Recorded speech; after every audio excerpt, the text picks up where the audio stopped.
The White House has announced plans to focus on improving the lives of girls and women of color, much like the president's My Brother's Keeper initiative is doing for young men. My next guest is very familiar with some of the issues confronting minority females. As a teenager, Loretta Moorman had low self-esteem like many other girls of color, but she overcame her insecurities, and now Loretta is sharing her story in a new book titled Hello, My Name is Beautiful. She dispels some of the misconceptions that black girls may have about themselves. And as a therapist and etiquette teacher, Loretta holds workshops to help young girls improve their self-esteem and their confidence. She talks to them about embracing their skin color, hair texture, and other characteristics that make them beautiful. That I've just got to get to, so I won't let it take go, won't let it take go by. So put the drop top down, turn it up, I'm ready to fly. And ooh, there's something about the way your sun shines on my face. It's a love so true, I can never get enough of you. This feeling can't be.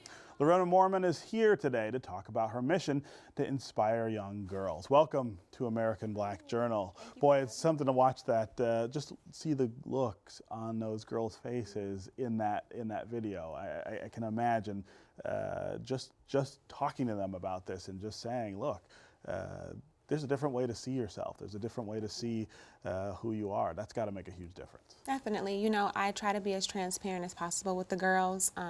As you stated, you know, I struggled with low self-esteem when I was a tween and a teenage girl. And I think a lot of it had to do with my environment.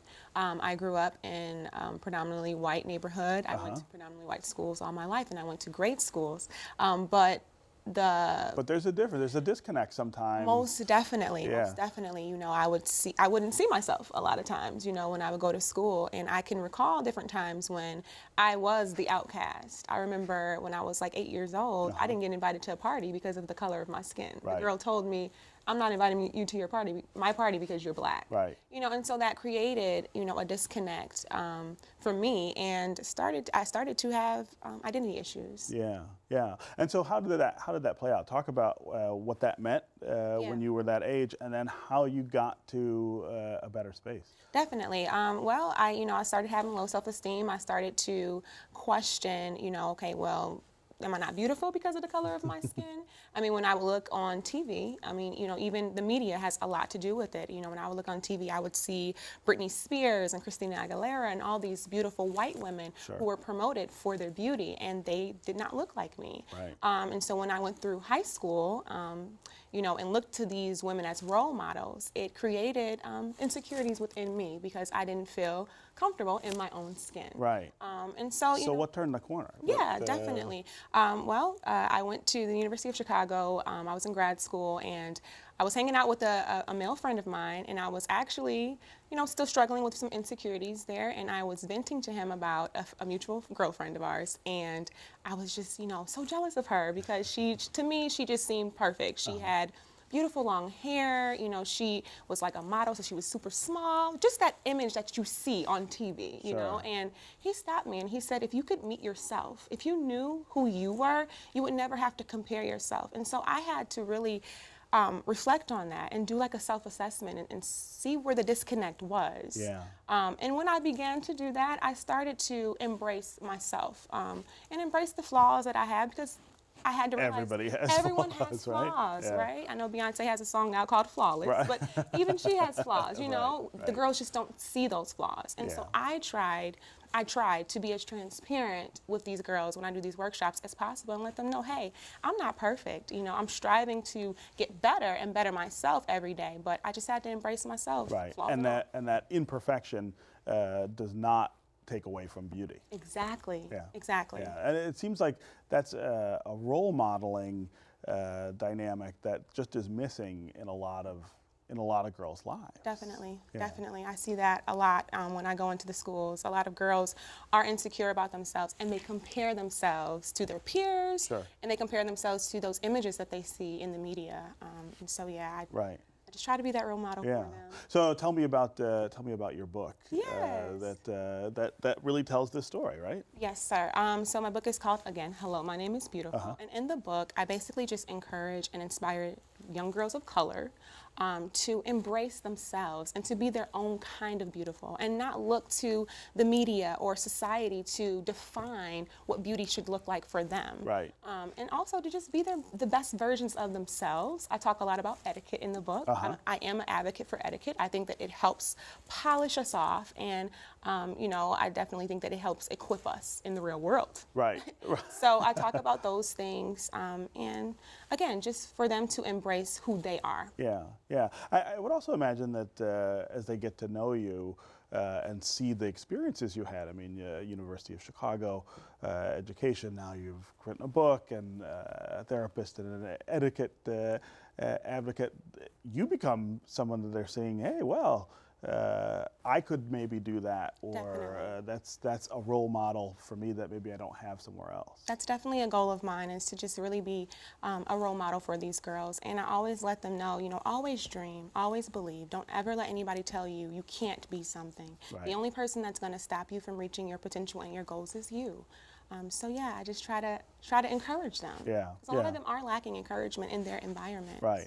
For years there's been this controversy over dolls that little girls play with, and that famous study a long time ago about black girls who would, given the choice between two dolls, always describe the white doll more favorably. Yes. And then I guess they did it again recently, and there wasn't much difference. Now it seems like there are more dolls of color available, and I can say that as the parent of a young girl of color. There's a lot of choices for my daughter in terms of dolls of all kinds of different colors. Is that making a difference, or is it going to make a difference that we haven't seen yet? I definitely think it's making a difference. I know. Are you familiar with Cheryl Crowley? Pretty Brown Girls. Pretty Brown Girls. Yes, those are. Yeah. I love her movement. I really support her. But I think that it's making a difference because the girls are being able to see themselves. They're being able to see a doll that looks like them. Right. I didn't have that when I was growing up. I think my mom had to order a doll online for me or something. Find it somewhere. And they had an American Girl doll, the Addie doll. But to me, that she doll had doesn't that look, really woolly hair, and she was like that stereotype of what a black girl looks like for I think the white culture. And so I think that these new dolls and Barbies will definitely make a difference in these young girls' lives. So. Yeah. And then, of course, I couldn't have you on without talking about the hair issue, which still it still really does rear its head over and over. I see that now with my daughter, who's 9. The kids are just now getting to the age where they're seeing differences anyway, and starting to sort of divide up along different lines. Hair is still a very big issue. It really is. It really is. And I personally talk about, when I go to my workshops and in my book, I share personal testimony about my hair texture. I struggled a lot with having insecurities about my hair texture. Yeah. I mean, I would have family members talk about my hair. It's so nappy. It's not good hair. It's not good hair. Okay, right? do you know the definition of good hair? What does that I'm still trying to mean, figure it out. Sure. But they would talk about my hair, and then my friends would always want to play in my hair. Oh, they're just always looking at my hair. It's so nappy, right? So I would always hear those negative terms about my hair, even when I went to the hairstylist. So, it created insecurities within me, okay? So when I went to high school, what did I do? I wore extensions because I felt like, having... In order to be beautiful or fit in, I had to have them. So, and it's still something that a lot of the girls, when I go to these schools, they struggle with. They want to wear extensions at 10 and 11, and because they see these women in the media having long hair. And we have not gotten past that. I mean, you think of someone like Beyonce, you think of some of the other sort of prominent and famous African-American pop stars even. Hair is still an issue for them. Obviously. Exactly. But the young girls don't think that. They think, well, they wear this hair, or that's their hair, and it's so beautiful, so I have to have hair just like that. I need hair like that. Exactly. And nothing's wrong with extensions. I mean, I wear them from time to time as well, but I feel like when you feel like you need them to be beautiful, that's when it creates a problem, because you're insecure about the hair that you have. Yeah. I want to talk, we've got got about 2 minutes left. I want to talk about image generally. I feel like we're at something of a crisis point with female image, and I guess I'm thinking immediately about the Kim Kardashian photo, which got so much attention. I thought that was really interesting because this was something she chose to do that, in my estimation, was not flattering. I don't think a lot of people thought it was flattering. I think it lends credence to some of the stereotyping and awful sort of dynamics around female image and race and all those other things. That's got to make it tougher, I think, for little girls to sort their way through what you had to get through. Most definitely. You know, Dove just did a recent study on African American girls and their low self-esteem, and they found that 68% of our African American teenage girls don't feel like they measure up. And so because of that, in society, and so because of that, they look at people like Kim Kardashian posing nude, and they feel like, okay, well, she got like over how many hits on Instagram? Got all this attention. Got all this attention, and some of it negative, some of it positive, but attention, period. Right. So in order for me to get attention, do I need to pose Do I need to be this like way? that? Do I need to be dressed provocative or sexy to, you know, be considered beautiful or to get the attention that I'm looking for? And so it does. It creates a problem, you know, for our girls in trying to navigate through that and be bold enough to say, you know what, I don't have to show my body to, you know, we need people liked. to be clicking on the picture of the young girl in a cap and gown, right? Exactly. as opposed to Kim Kardashian. Definitely. Yeah. Well, good luck in your work, and thanks for being here. Thank you for having me, Steve. Yeah, absolutely.